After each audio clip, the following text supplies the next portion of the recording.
So there are two main ways that you can build Pickles right now. The first way is going to be the support way, and the second way is going to be the DPS build. Now, there are many players who swear by the DPS build, but is it really better? Is it necessarily stronger? I've gone ahead to do a simple test just to figure out which is the better approach. Is it better to go support or is it better to go DPS? And of course, the main variance over here is going to come in the form of your resonances, especially at resonance 10 onwards, where you start to unlock a lot of different ways for you to build your characters. So in this video, we're going to take a look at both the support and the DPS build. As you can see on the screen, on the left, we have support, and on the right, we have DPS. Now, what these two differences are trying to achieve are the stats, as you can see on the screen as well. So on one hand, in the support build, we have about 700 plus more HP. We even have more attack as well. We have about 50% more attack. We have a lot more defense across the board. And we have a little bit more damage taken reduction. But we have significantly lower crit rate, lower crit damage, and lower damage bonus at the same time. So then what are the differences between these two builds? Let's take a look. So here are the overall stats. You can see that on the left, we have about 1,500 plus attack. We have about 9,000 HP, whereas on the right we have about 1,400 attack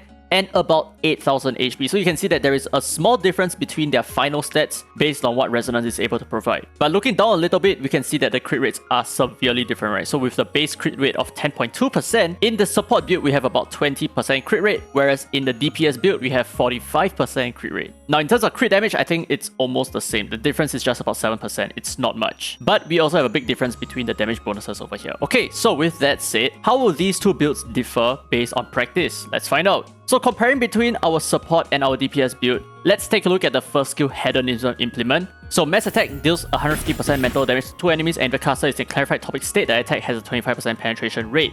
So this skill is actually able to deal a little bit more damage, especially during a clarified topic, which is what probably makes Pickles a decent DPS, or like what most people say, a sub DPS. So in the support build, he's able to deal about 1,766 damage, which is not that bad. Whereas in the DPS build, he's actually able to do even more damage at 2,483. That's about 700 more damage as well. So going from support to DPS build, you can see that his damage output actually increased by 41%.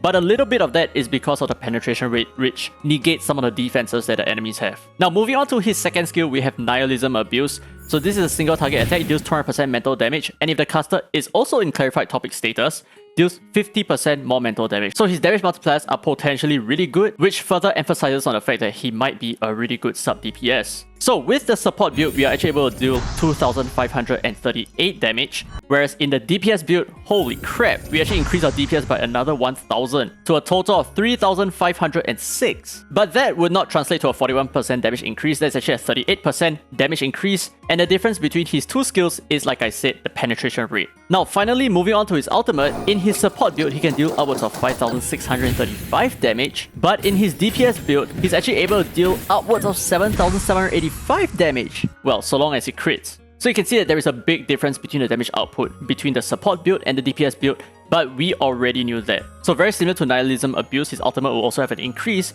in 38% damage. But like I said, one big difference over here is that we are critting on all of our attacks, which is not always going to happen all the time. But one big difference between these two builds is that on one hand, in the support build, we are a lot tankier, we have a lot more HP as well. So how is that going to differ in practice? So just going by the same attack that we are receiving, in the support build, we receive 727 damage, whereas in the DPS build, we receive 844 damage. So that means that going from the support build to the DPS build, the damage that we are receiving is actually going to increase by 16%. That is a lot of difference. And at the same time, we also need to take into consideration the differences between HP, because the damage that we're actually receiving has already taken into consideration damage taken reductions, has already taken into consideration all your defenses as well. But the only one thing that we have not considered is HP. So going from the support build into the DPS build, we're actually losing about 9% of our HP. So we must compound the two effects of lowered HP and increased damage taken. And the net difference of this change is that we have an overall tankiness loss of 21%.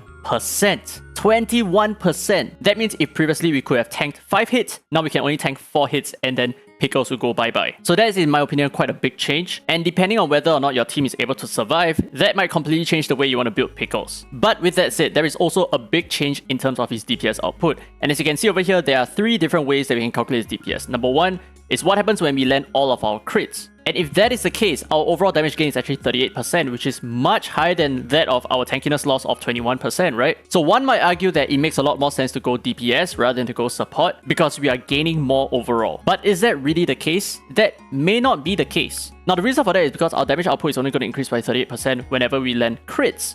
But what about the times where we do not land crits, which is 55% of the time? So accounting for our crit chance, there is actually an overall damage gain of only 17% in the long run, which means considering whether or not we crit and the final damage that results from that. However, there is also a way that we can increase our crit rate, which will then further improve our DPS output, and that is with the addition of Tooth Fairy, and that ramps our crit rate all the way up from 45% to 85%. And because that allows our crits to be a little bit more consistent, that actually pushes our DPS upwards to 32%. So the findings of this project is very simple. If you're using Pickles on its own without any kind of crit buff or confusion debuff, it might not make a lot of sense for you to build him DPS, and it might make a little bit more sense for you to run him support instead. However, with that said, if you're able to obtain Tooth Fairy and increase your crit rate along the way, it might make a lot more sense for you to use him with a DPS build instead of a support build. But of course, this is just my findings. It's very simple, very basic. But then again, it really boils down into what you require. So sometimes you may not even need that kind of tankiness. You may not even need to survive all that much. In fact, in some situations, Pickles just need to drop his ultimate and die afterwards, and it might be completely fine. If that is the case, then play according to what you require. But I'm just giving you the facts of the matter that running support does have its advantages.